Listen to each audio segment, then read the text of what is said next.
yakni Israel telah mengumumkan pengepungan total terhadap Gaza, memutus pasokan air, makanan, dan listrik ketika militan Hamas mengancam akan mulai membunuh sandera sipil jika pengeboman terhadap wilayah tersebut terus berlanjut tanpa peringatan sebelumnya. Militan Palestina menculik lebih dari 100 orang dalam serangan multifront yang mengejutkan dan menewaskan lebih dari 700 orang, menjadikan hari Sabtu pekan lalu sebagai hari paling mematikan dalam sejarah Israel. Media Israel mengatakan pada Senin kemarin bahwa jumlah korban tewas telah meningkat menjadi 900 orang. Menanggapi serangan tersebut, Israel telah melancarkan serangan dari udara dan laut yang menurut petugas medis telah menewaskan 687 warga Palestina di Gaza. Sebuah wilayah yang menjadi rumah bagi 2,3 juta orang yang tidak memiliki tempat untuk melarikan diri.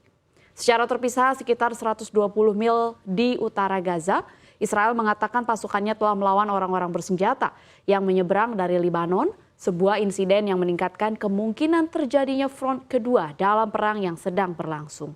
Perdana Menteri Israel Benjamin Netanyahu meminta oposisi politik untuk bergabung dengan pemerintahan Persatuan Nasional dan mengatakan serangan baru saja dimulai. Dalam pidatonya yang disiarkan di televisi pada Senin malam, Netanyahu menyebutkan untuk membasmi teroris yang masih ada di Israel.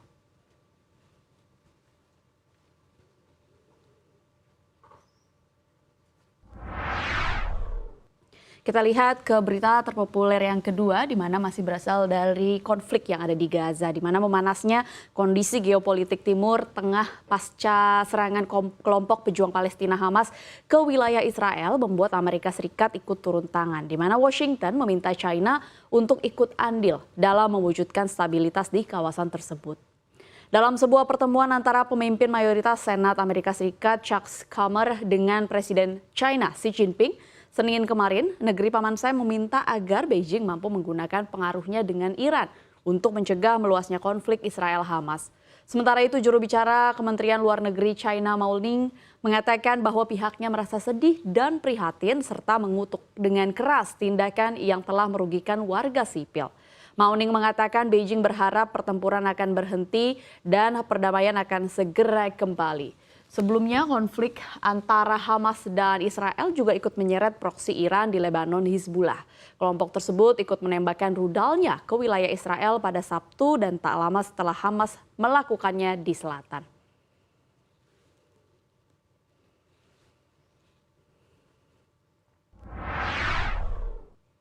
Berita terpopuler selanjutnya, kalau dilihat sejak awal konflik Hamas dan Israel pecah pada akhir pekan lalu, banyak konten terkait dengan peristiwa berdarah tersebut berseliweran di media sosial.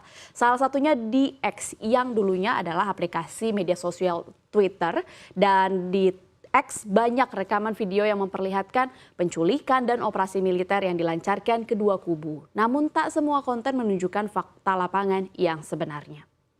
Alhasil konten-konten palsu alias hoax tersebut membuat konflik ini semakin ruwet karena memicu reaksi kebencian dari halayak.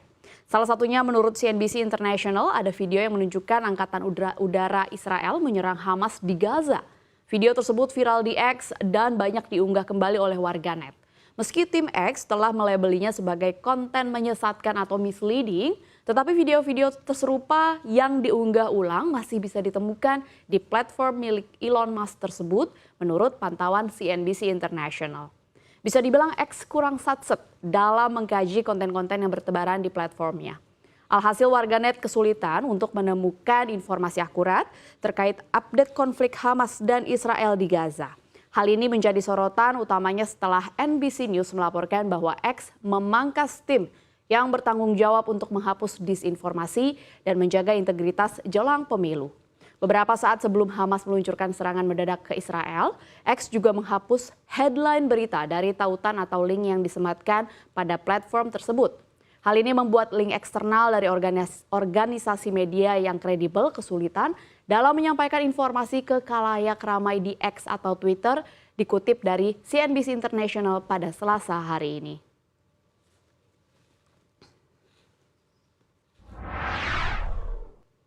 Ya, berita yang terakhir, di mana putra mahkota Arab Saudi, Pangeran Muhammad bin Salman atau MBS, turun gunung menangani perang antara Hamas, faksi Palestina di jalur Gaza dengan Israel.